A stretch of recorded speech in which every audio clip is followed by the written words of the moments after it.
Welcome back to Cross-Strait Chronicles.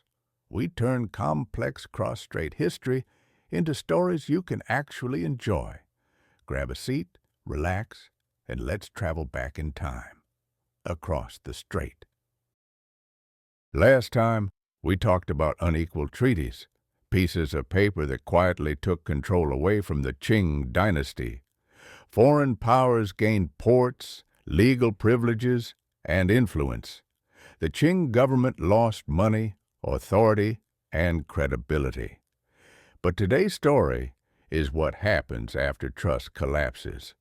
Because when people stop believing in the system, they start believing in something else. And that something else would ignite the deadliest civil war in human history.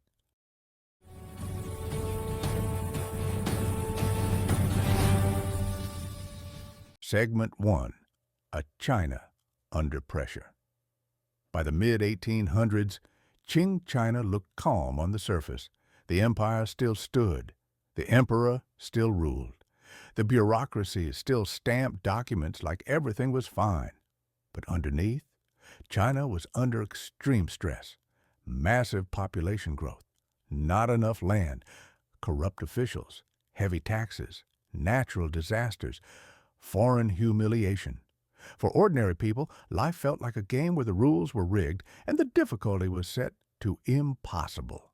Farmers lost land, workers lost wages, scholars failed exams again and again. People didn't just feel poor, they felt abandoned. And in moments like this, history shows us something dangerous. When institutions fail, ideas become weapons. Segment 2. Enter Hong Xiuquan, the man with a very unusual vision. Now let's meet our main character. His name was Hong Xiuquan. Hong was a Hakka Chinese scholar who desperately wanted to pass the imperial exams. He failed and failed and failed again. After one particularly crushing failure, Hong collapsed from exhaustion and fever, and while unconscious, he had visions. Very vivid visions. He saw an elderly man with a golden beard. He saw a middle-aged man who called him brother. He was told to destroy demons ruling the world. Later, Hong read Christian missionary pamphlets and had a realization. Oh, I'm the younger brother of Jesus Christ. Yes, that Jesus. History note. This is one of the most audacious identity claims ever made by a rebel leader. But here's the important part. People listened. Segment 3. Why people followed him. Modern audiences often ask, why would anyone believe this? But that's the wrong question. The real question is, why did this message resonate? Hong wasn't just preaching religion, he was offering equality between men and women, shared land ownership, an end to corrupt elites, moral purification, a new social order.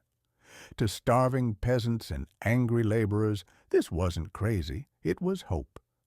The Qing state offered taxes and punishment, Hong offered meaning and justice. And meaning is powerful. Segment 4. The birth of the Taiping Heavenly Kingdom. By 1851, Hong declared the Taiping Heavenly Kingdom. He wasn't asking for reform. He was declaring replacement. The Qing emperor was no longer legitimate. The Heavenly King would rule instead. The movement exploded. Tens of thousands joined, then hundreds of thousands, then millions. They marched north. They captured cities. They took Nanjing, renamed it Heavenly Capital, and ruled it for over a decade. This was no small rebellion. This was an alternative China. Segment 5. A War Beyond Imagination. The Qing dynasty panicked. This wasn't just rebellion, and it was an existential threat. What followed was a war of total destruction. Entire cities burned, farmland destroyed, mass executions, famine, disease, Modern estimates suggest 20 to 30 million people died. That's more than World War I. Let that sink in. This wasn't just soldiers fighting soldiers. This was society collapsing on itself. Segment 6. Why the Qing almost lost everything. At first, the Qing military performed terribly. Why? Because the old system was broken, banner armies were outdated, commanders were corrupt, soldiers were poorly trained, so the Qing did something unprecedented. They allowed local elites to raise private armies. Enter figures like Zheng Guofan. These new armies were loyal not to the state, but to individuals. It worked. The Taiping were eventually crushed, but the cost was enormous. The Qing survived, but central authority never fully recovered. Segment 7. Foreign Powers. Watching from the sidelines. While China burned, foreign powers watched carefully. They didn't intervene much at first. Why? Because chaos weakened China more effectively than war. Eventually, they backed the Qing, not out of loyalty, but because they preferred a predictable, weak government over an unpredictable revolutionary one. This decision would shape modern Chinese nationalism for generations. Segment 8. The Real Legacy of the Taiping Rebellion. The Taiping Rebellion failed. Hong Xiuquan died. The Heavenly Kingdom collapsed. But its impact never faded. It taught Chinese thinkers 3 lessons. The Qing dynasty could be challenged. Western ideas could be localized. Mass mobilization was possible. Later revolutionaries took notes, including Sun Yat-sen, including Mao Zedong.